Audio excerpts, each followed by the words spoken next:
ওকে দাঁড়ান।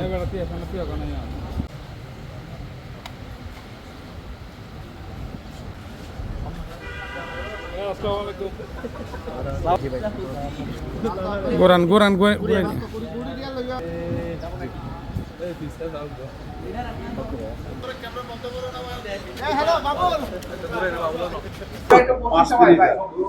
ভাই এটা পাইছে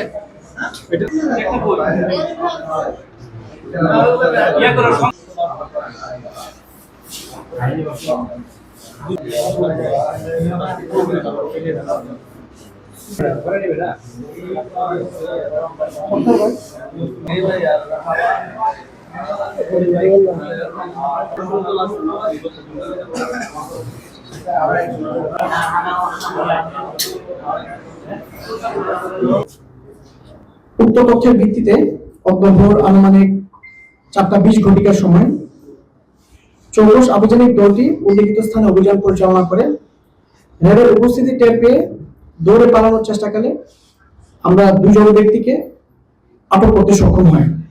তাদের সাথে থাকা দুটি বস্তার মধ্যে সর্বমোট 5,60,000 পিস ইয়াবা পাওয়া যায়, যাহা যথাযথভাবে আমরা জব্দ করি এবং যার প্রকৃত আনুমানিক অবৈধ মূল্য 20 কোটি টাকা।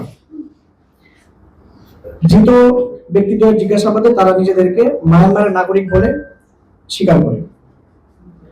গ্রেফতারকৃত মাদক কারবারি উভয় মায়ানমারের বাসিন্দা। আমি এখন তাদের নাম বলছি। একজনের নাম করিম আলী, যার বয়স 32 বছর, পিতা আব্দুল আলী, গ্রাম সুলিয়াপাড়া, থানা ফোরটু, জেলা পিন্ডিসং। আরেকজন হচ্ছে হাসান আরাফ, যার বয়স 44, পিতা সৈয়দ হোসেন, গ্রাম দলিয়াপাড়া, থানা মংডু, জেলা মংডু, প্রদেশ রাখাইন।